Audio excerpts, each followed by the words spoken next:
Hola, ¿qué tal amigos? ¿Cómo están? Sean bienvenidos a Pamboleros, el fútbol desde todos los ángulos. Mi nombre es Juan Romero y aquí estamos en estas ediciones de cuarentena tratando de aprovechar de la mejor manera posible el encierro el día de hoy con un invitado de super lujo. Está con nosotros nada más y nada menos que uno de los mejores porteros en la historia del fútbol mexicano. Y no, no exagero, ahí están los números, lo pueden ustedes checar, al cual le agradecemos enormemente que se haya tomado unos minutos para hablar de fútbol con nosotros. Está con nosotros nada más y nada menos que Adolfo Ríos. Adolfo, ¿cómo estás? Muy buenas tardes. Qué gusto saludarles, Juan, Fernando, un placer. Muchas gracias a ustedes por la invitación. El gusto es todo nuestro, Adolfo. Fernando Rodríguez, ¿cómo estás? Buenas tardes. Buenas tardes, Juan. Saludar a Adolfo es todo un honor, un referente en la portería, ídolo definitivamente y el placer de poder platicar de lo que más nos gusta. Un placer saludarte, Fer. Gracias. Bueno, Adolfo, pues vamos a comenzar. Quisiéramos empezar con una revisión de tu trayectoria, de algunos pasajes importantes de tu carrera y en particular que nos contaras cómo viviste tu debut en el año de 1985 frente al Guadalajara. ¿Qué sintió Adolfo Ríos cuando le dijeron vas a entrar en este partido contra las Chivas que ya estaba en curso? Mira, fue un momento muy especial, Juan, porque yo era suplente en Pumas en ese entonces. El portero titular era Jorge Espinosa. Entonces el estadio estaba lleno, nosotros estábamos en la banca. Literalmente, de repente nos daban o llevábamos algunas semillitas o de repente los utileros llevaban chocolate, porque pues eso para levantar las reservas de energía. Entonces estábamos con nuestro chocolate viendo el partido. Cuando sale Jorge a una jugada, choca con el delantero y se queda en el piso. Entonces, cuando se queda en el piso, yo volteo a verlo y no se levantaba. Entra el doctor, yo esperaba en cualquier momento pues, que el doctor dijera, tranquilo, no pasa nada, no hay problema. Y entonces Mario Velarde, que era el entrenador, que en paz descanse, me dice, Adolfo, comienza a calentar.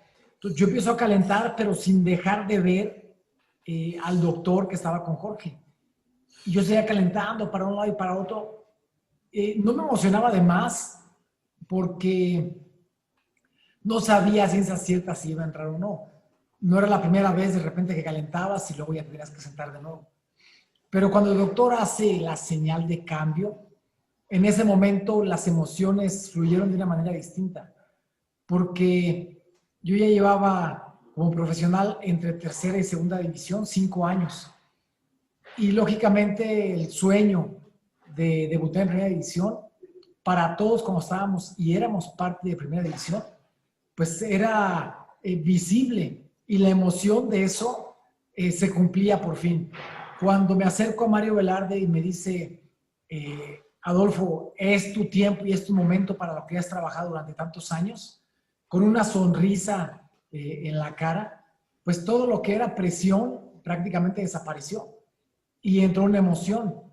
Cuando entro a la cancha con el estadio lleno contra las Chivas en el Estadio Jalisco, yo entré y literalmente sentía que ni siquiera pisaba el pasto. Me sentía volando de la emoción de por fin poder debutar en primera división y todo ese sacrificio, ese compromiso, ese esfuerzo, por fin estaba dando frutos. Entonces fue muy emocionante. De acuerdo. Fer.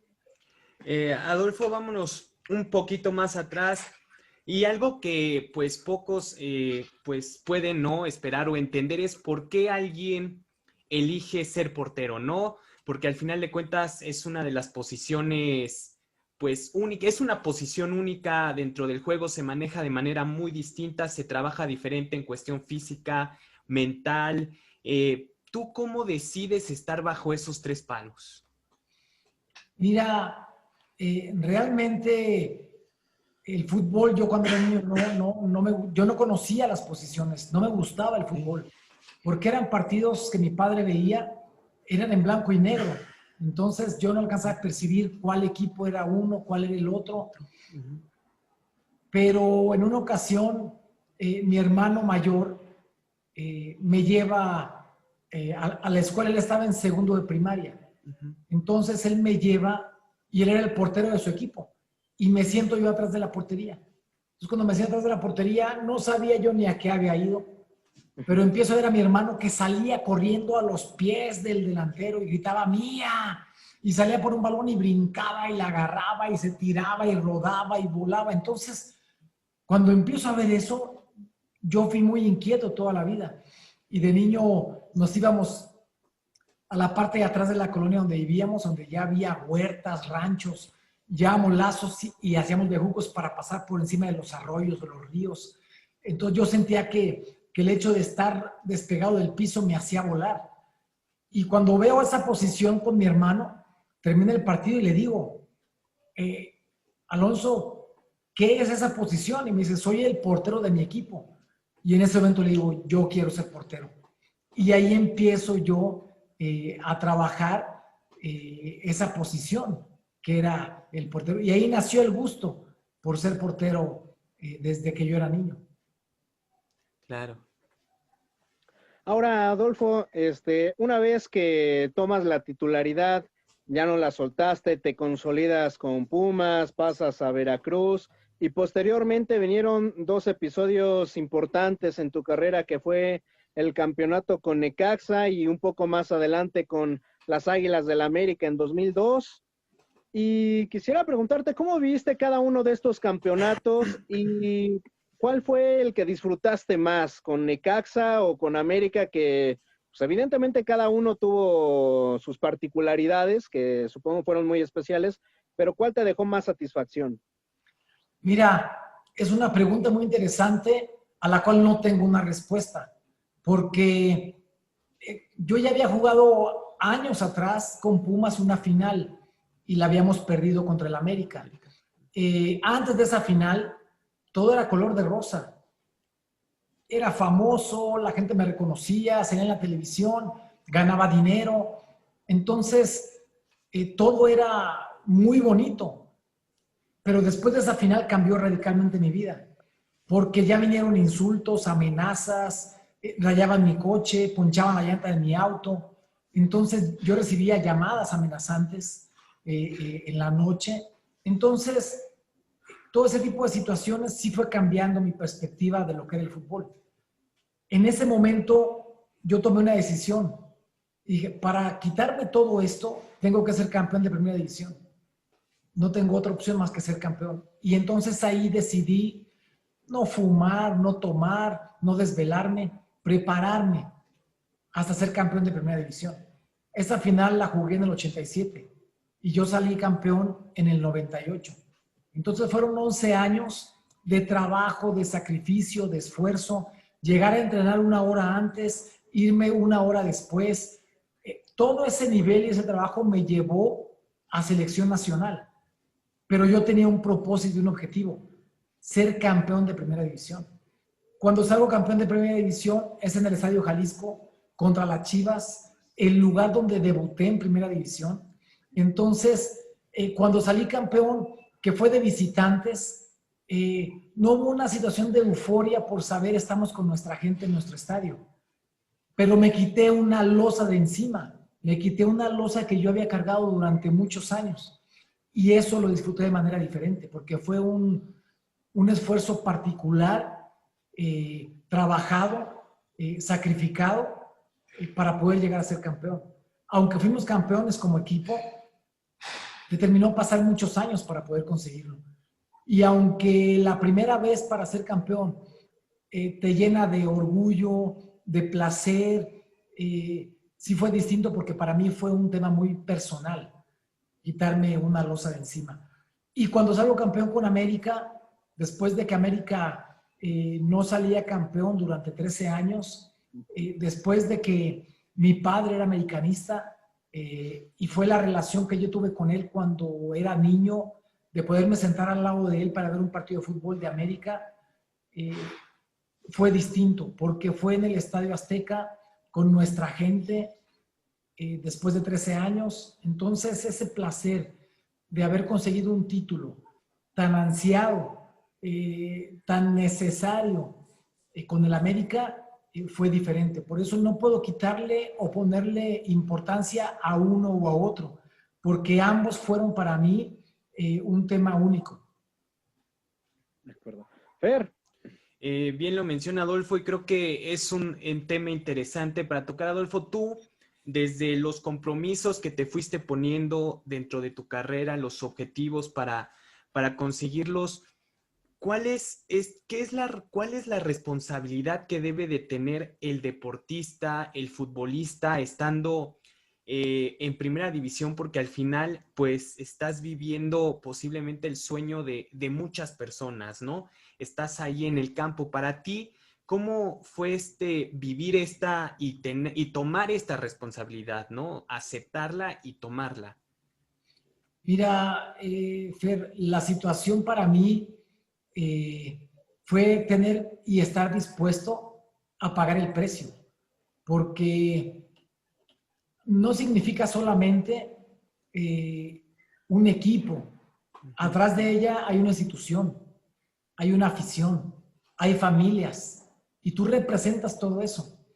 Mis éxitos llegaron después de mis grandes fracasos, pero yo no cambiaría absolutamente nada, porque gracias a esos fracasos me hicieron poner los pies sobre la tierra. Gracias a esos fracasos tuve que comprometerme para no equivocarme en las situaciones que determinan los tropiezos que hay dentro del fútbol. Y me refiero a tropiezos extracancha, porque podrás hacer bien las cosas dentro de la cancha, pero tienes que aprender a saber que eres una persona pública, a que eres una influencia positiva o negativa para la gente que te admira. Y en ese caso, gracias a los fracasos que yo tuve, tomé la decisión correcta en mi vida futbolística. Y eso a mí me dio muchas satisfacciones. Y esas satisfacciones de hoy en día poder tener una carrera limpia, una carrera transparente y una carrera íntegra. Que si bien es cierto, ha habido muchos jugadores de gran calidad que han conseguido mucho más cosas de lo que yo conseguí dentro de la cancha, no se puede decir lo mismo que hayan conseguido fuera de ella. Y me refiero al prestigio. Y por eso es que hoy en día ese prestigio tiene que cuidarse, cosecharse y respetarse. Sí, sí. Oye, Adolfo, retomando un poquito algo que nos comentabas hace unos instantes de tu paso por selección mexicana, ¿nos podrías contar un poco tu experiencia en las dos Copas América en las que asististe, que fue de 1997 y 1999, donde, por cierto, tuvieron una destacada participación en ambos certámenes, perdón? Sí, mira, el primero fue muy especial para mí porque la intención en esa selección era tener un equipo bien formado para eliminatorias mundialistas. Entonces ya habíamos jugado la Copa USA, que hoy en día es Copa Oro, y habíamos salido campeones en Estados Unidos, en el Rose Bowl. Entonces, de ahí era formar un equipo y trabajarlo también en la Copa América. No era una situación comprometedora en la cuestión de resultado. Teníamos que formar un equipo y amalgamarlo para llegar al eliminatorio mundialista de Francia 98. Entonces, las expectativas no eran demasiadas en ese torneo. Sin embargo, el compromiso que teníamos todos de representar a nuestro país, de representar nuestra bandera, nuestras familias como mexicanos, sí hizo que se consiguieran resultados que no estaban presupuestados en un momento dado. Llegamos a la semifinal, hicimos un gran trabajo, se entregó el equipo por completo y nos quedamos con el tercer lugar. Tuvimos la posibilidad y la bendición de que en esa época, cuando el equipo llegaba a los penales, en ese entonces calificamos como los malditos penales, porque ya habían eliminado a México en otros certámenes. Eso lo sabíamos también, pero para nosotros representaba una gran oportunidad de decir, hoy vamos a demostrar que los penales no van a ser malditos, van a ser benditos. Y así fue. y tuvimos esa oportunidad de atajar 3 penales contra Ecuador, en donde fuimos considerados después del torneo como el mejor portero del torneo por los críticos internacionales, y eso nos dio un estatus en selección nacional. Entonces, el siguiente certamen en Copa América fue en Paraguay y conseguimos también el 3er lugar. Entonces, en ambos, enfrentar selecciones en Copa América, en donde después de un mundial, la Copa América es el certamen más importante para todo Sudamérica, jugar de visitantes y conseguir el 3er lugar no era de ninguna manera malo o demeritar absolutamente ninguna participación. Entonces tuvimos esas 2 Copas América en donde cumplimos con un 3er lugar bastante meritorio. Adolfo, antes de darle la palabra a Fer, si me permites otra pregunta, ¿por qué crees que, con base en lo que me acabas de mencionar, que no acudiste a la Copa del Mundo de Francia 98? Porque se me hace extraño que vas a Copa América 97, vas a la Copa América del 99, incluso en el 98 atravesabas un excelente momento, sales campeón con Necaxa en ese año y no estás dentro de los convocados a Francia 98. Mira, me toca jugar a mí la eliminatoria mundialista. Toda la eliminatoria tuve la bendición de jugarla. Calificamos al Mundial en el partido que le ganamos 1-0 en El Salvador con gol de Luis García. 2 partidos antes de terminar la eliminatoria mundialista. El entrenador era Bora Milutinovic. Después enfrentamos a Estados Unidos acá en México.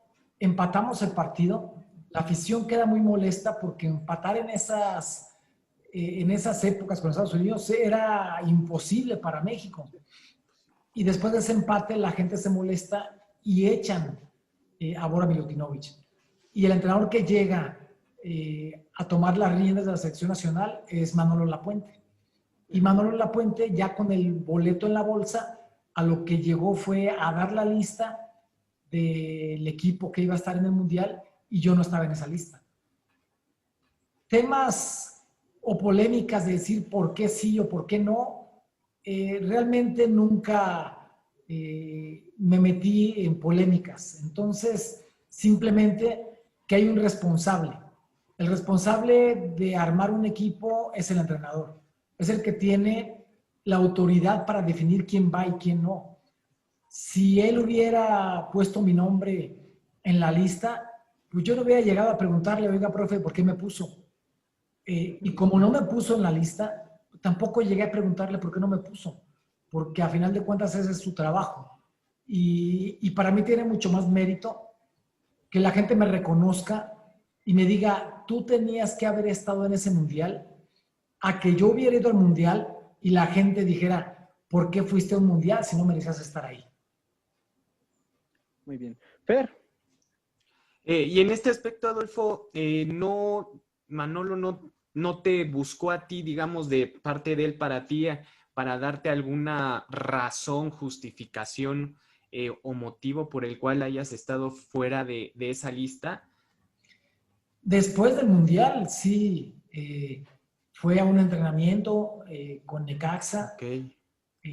Raúl Arias era el entrenador y Raúl me dijo, Adolfo, está el profe Lapuente, quiere hablar contigo después del mundial. Okay, yo le dije, Raúl, no veo yo la necesidad de hablar con él. Entonces me dice Raúl, Adolfo, pues escúchalo. Le dije, tienes razón. Llegué con el profe Lapuente y me dijo, Adolfo, te quiero una explicación de por qué no te llegué al mundial.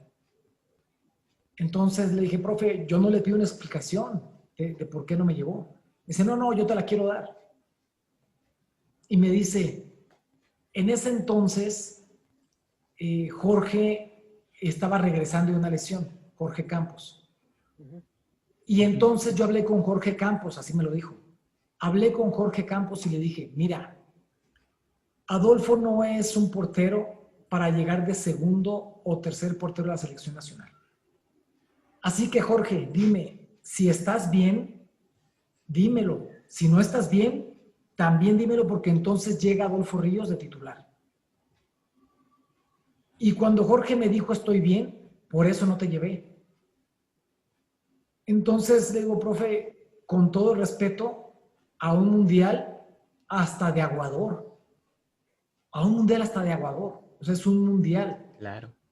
Entonces le dije, le agradezco su explicación, profe, muchas gracias. Y fue todo. Entonces realmente nunca comprendí ni entendí, pero cada entrenador tiene sus razones y esas razones se respetan porque es el que tiene la autoridad para poder tomar y armar un equipo. Oye, Adolfo, y lo que son las cosas, ¿no? En 2002 eres pieza clave en el equipo dirigido por Manuel Lapuente para que América pues rompiera esa sequía que ya habías mencionado. Ahondando un poquito precisamente en este tema, ¿cómo se da tu llegada a Cuapa? Y precisamente, ¿cómo vives esa final frente a los Rayos del Necaxa en donde parecía, por muchos lapsos de los 180 minutos y más que se disputaron en esa ocasión, que se les escapaba el título de las manos? Mira, mi llegada fue muy curiosa porque llegamos a un entrenamiento, íbamos a hacer la pretemporada, comenzar la pretemporada con Necaxa, y me dice Raúl Arias, Adolfo, hoy no entrenas con Necaxa. Entonces yo le dije, oye Raúl, ¿cómo que no entreno con Necaxa? Me dice, no, de hecho no vas a entrenar más con Necaxa, ya no perteneces a los Rayos. Pues, a mí me sorprendió y yo le dije, Raúl, no te estoy entendiendo. Y me dice, no, es que me llamaron y mañana tienes que presentarte en Cuapa. Y yo le digo, Raúl, a mí nadie me ha dicho nada. Me dice, no, te lo estoy diciendo yo. Y así fue como me enteré que iba a llegar a América. Entonces, yo de niño, cuando veía los partidos con mi padre, y yo me tiraba de niño, yo decía que yo era Néstor Verdel, que yo era Paco Castrejón, que yo era Prudencio Cortés, que yo era Rafa Puente, que eran los porteros de América que yo veía en la televisión. Y cuando llego al club, al día siguiente, se abre la puerta del vestidor y sale una persona y me dice, bienvenido a América, Adolfo, soy Néstor Rafael Verderi y soy tu entrenador de porteros. Entonces, cuando me dice eso, antes de que dijera nada, le digo, Néstor, y le doy un abrazo. Y me dice, ¿qué pasa? Le dije, es que yo de niño era Néstor Rafael Verderi. Yo de niño quería ser como tú. Entonces tú para mí fuiste una pieza fundamental de admiración para yo seguir luchando por mi sueño. Me dice, no, pues bienvenido. Y puedo decir que tengo esa bendición de haber conocido a uno de los ídolos que yo tuve de niño.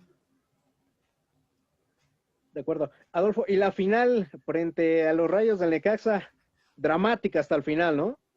Sí, muy dramática, con cosas extrañas también. Ya había pasado el primer tiempo del segundo partido.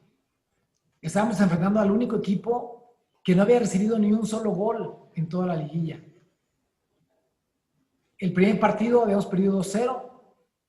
Había terminado ya el primer tiempo del segundo partido y literalmente no veíamos por dónde. Entonces, lo único que veíamos era una gran oportunidad de revertir la situación. Y cuando estoy en la portería, que es la portería donde salen los jugadores y los equipos y los entrenadores, pasa alguien y me dice, alguien de Necaxa, y me dice, estás en el equipo equivocado. Y entonces yo volteo y lo veo, me refiero con su nombre, y le digo, pues así son las cosas. Y me dice, hoy vamos a ser campeones. Le digo, está bien, felicidades. Y ya se va hacia la banca. Lo que yo recuerdo que nos dijo Lapuente a medio tiempo fue, solo les pido un gol. Solamente fue lo que nos dijo. O sea, llegamos todos al vestidor. Dijo, solamente les pido un gol. Es lo único que les pido. Si nos hacen 1 o 2 o 3, no pasa nada. Solamente les pido un gol. Y se salió. Fue lo único que nos dijo. nos quedamos todos viendo y dijimos, vamos a buscar un gol, como sea. Cuando hace el gol Patiño, el estadio y el entorno cambió por completo. O sea, el estadio se cimbró de tal forma que la gente que estaba dormida empezó a brincar y se sentía cómo vibraba la cancha. Esa tranquilidad que los jugadores de Necaxa tenían, ahí se terminó. Ahí un equipo que antes se apoyaba, se hablaba, se animaba dentro de la cancha, comenzó a recriminarse, a gritarse y se les empezó a ver en la cara un nerviosismo que no tenían antes de ese gol.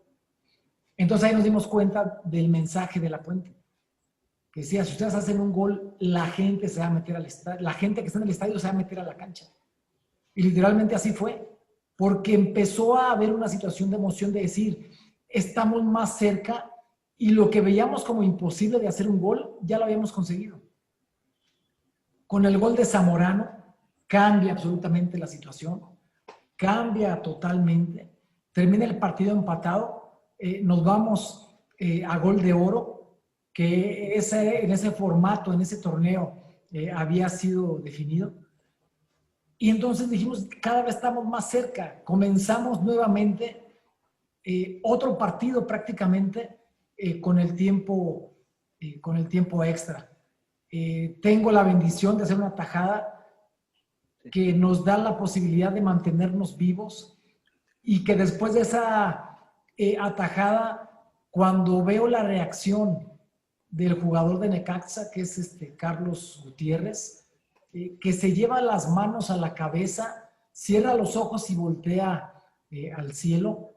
En ese momento supimos que podíamos ser campeones, yo lo sentí. Porque esa tajada fue un regalo del cielo.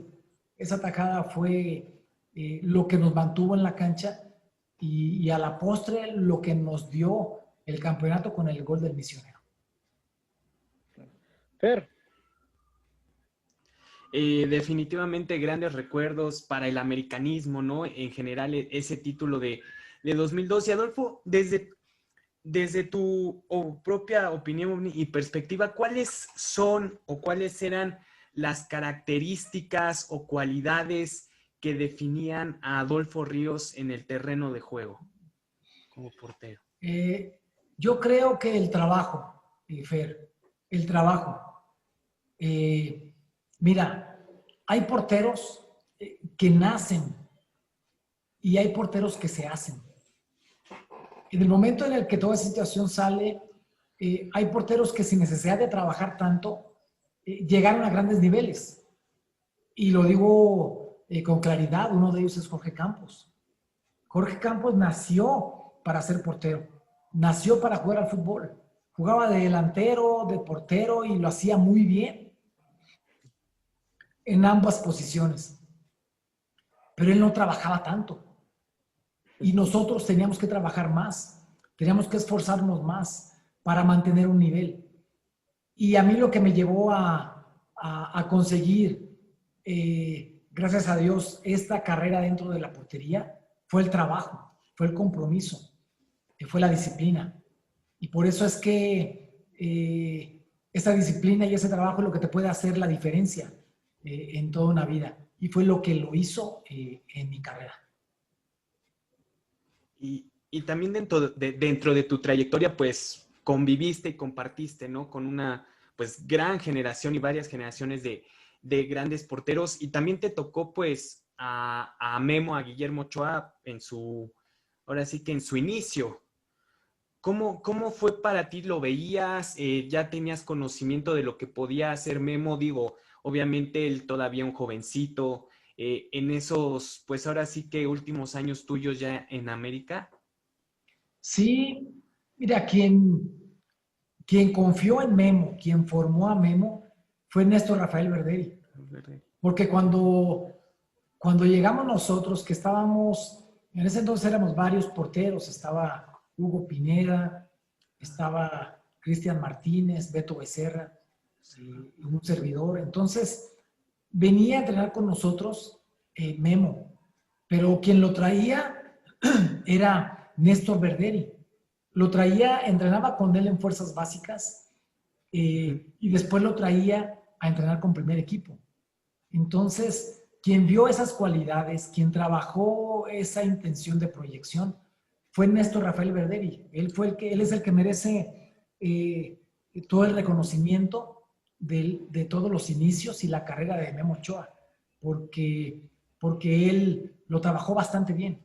Después, ya trabajando con primer equipo con él, por supuesto que sabíamos la calidad que él tenía y lo fue trabajando poco a poco y durante varios años, teniendo porteros de experiencia delante de él.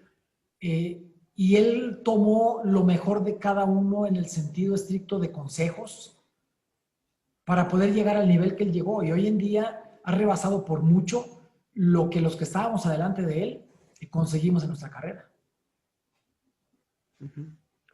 Oye, Adolfo, ya una vez que estabas próximo a retirarte, e incluso ya cuando colgaste los guantes, digámoslo así, ¿nunca consideraste convertirte en director técnico? Mira, yo decidí mi retiro un año antes de retirarme. Un año antes yo ya he hablado con la directiva, un año antes he hablado con mi familia, con mis compañeros, y ellos sabían que en un año iba a retirar. La situación después de mi retiro, se abrieron más puertas para seguir jugando.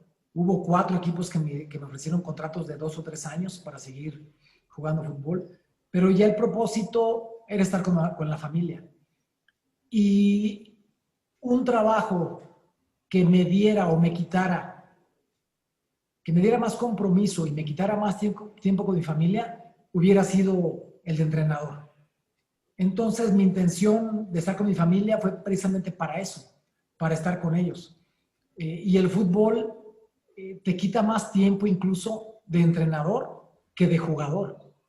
Porque cuando eres jugador llegas, entrenas, terminas y te vas. Y cuando eres entrenador tienes que preparar los entrenamientos, estudiar a los rivales, ver los videos, estudiar las tácticas que tienes que tener para cada partido, para cada jugador. Entonces, por eso es de que nunca me llamó la atención meterme en temas de entrenador, de cuestión técnica, precisamente porque la intención era estar con la familia. De acuerdo. Per.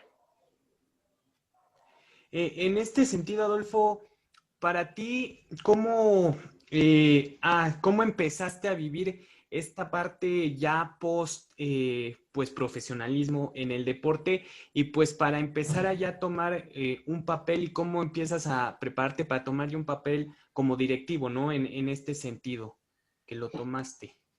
Mira, cuando me retiré, al día siguiente en la conferencia de prensa, di a conocer que me retiraba del fútbol. Y la gente no lo sabía, se sorprendieron muchísimo. Al grado que ese mismo momento, al término de la conferencia de prensa, recibí una llamada de Javier Alarcón para invitarme a ser parte de Televisa Deportes en la cuestión de comentarista deportivo. Y empezamos a prepararnos para el Mundial de 2006 en Alemania. Entonces, nos preparamos, estudiamos, nos metimos a toda la situación de lenguaje corporal, lenguaje permanentemente dentro y enfrente de una cámara, porque la intención era llegar bien preparados al Mundial. Tengo mi título para poder ser cronista y lógicamente nos preparamos para llegar lo mejor posible al Mundial. Entonces tuve 8 años como comentarista deportivo. Después viene la invitación por parte del equipo de Gallos Blancos acá en Querétaro para involucrarnos a la situación de directiva. Esa opción ya me la habían propuesto 2 años antes de tomar la decisión, pero no quise tomarla en ese momento, porque mi intención era prepararme para eso. Y 2 años después, entonces sí tomamos el cargo y nos va bastante bien. Jugadores, hoy en día jugadores que fueron negociados por parte de Gallos Blancos, fueron jóvenes que nosotros sacamos en nuestra gestión. La gran mayoría de ellos, todo Orbelín Pineda, todos los chavos que están en Xolos, Camilo Zambeso, William da Silva, jugadores de Mario Zuna, jugadores que estuvieron en nuestra gestión. Y eso se hizo muy buen trabajo, Orbelín Pineda, o sea, todo ese trabajo, Romo, que está también en Cruz Azul, todos esos muchachos salieron de nuestra gestión. Entonces, se le dio un seguimiento después, por supuesto, pero con todo esto hemos seguido trabajando proyectos y comenzamos en proyectos deportivos que van de la mano de lo social acá en Querétaro. Y poco a poco nos fue llevando esto a una situación de más cercanía con la gente. Y hemos tomado proyectos políticos. Esos proyectos políticos van de la mano de lo que somos nosotros como familia, de la integridad, no solamente la integridad, los valores, la honestidad, todo lo que determina mantener dentro de una familia. Y es lo que hemos trabajado y es lo que hemos hecho con la gente. Entonces estamos bien en todo ese tema porque, repito, lo único que no vamos a poner en juego en todo lo que hagamos es nuestro prestigio, tomando una decisión equivocada. Okay. Adolfo, precisamente, ¿podrías describirnos cómo fue tu experiencia de directivo al frente de Gallos en el sentido de si pensabas que iba a ser más complicado, al final de cuentas fue más sencillo de lo que creíste en un inicio? ¿Cómo fue para ti esta experiencia?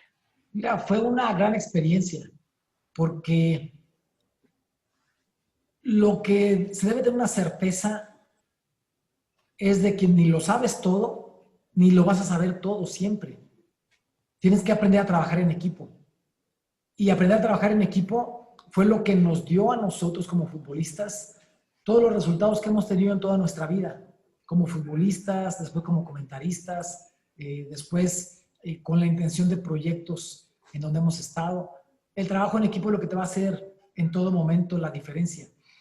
Y armamos un gran equipo de trabajo como directivos. Y esto nos llevó a tener muy buenos resultados, no solamente en la cuestión de visorías con los jóvenes, de ver el grupo de trabajo que teníamos para poder definir qué refuerzos son los que tenían que llegar al equipo, cómo vivían dentro de su casa, cómo vivían dentro de las canchas, cómo vivían fuera de las canchas. Y la verdad es que fue una situación bien exitosa porque siempre debes mantener una imagen como institución y esa institución se mantuvo limpia con Gallos Blancos. Y por eso esa cercanía que tiene con los jugadores tiene dos opciones.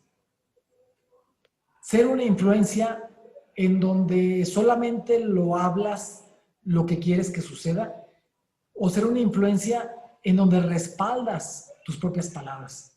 Y ahí fue en donde conseguimos cosas importantes.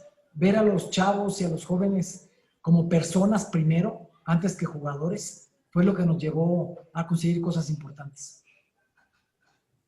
De acuerdo. Oye, Adolfo, ya para terminar, me gustaría hacer una breve dinámica contigo, darte una serie de nombres de compañeros, de equipos, y que nos los describieras en la menor cantidad de palabras posibles. Lo primero que te venga a la mente para describir a estos hombres y equipos. ¿Te parece? Claro que sí. Empecemos con Luis Hernández. Atrevido y valiente.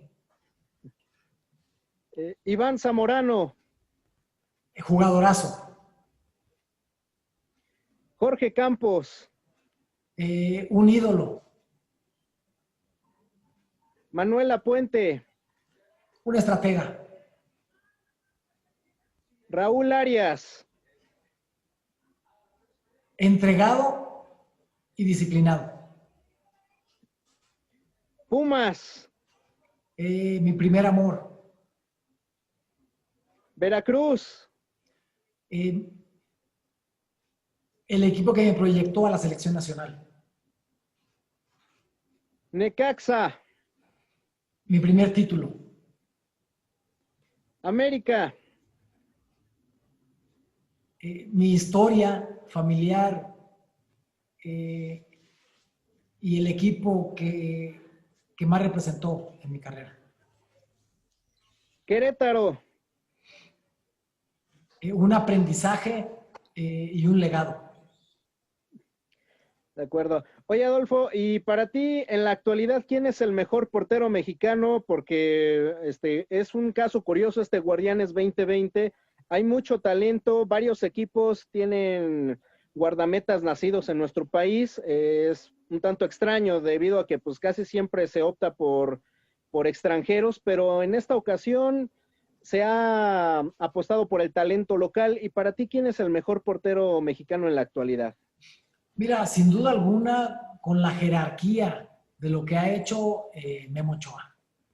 Me parece que en ese sentido está con una jerarquía de ser el único portero mexicano que ha sido titular en el extranjero en Europa en primera división.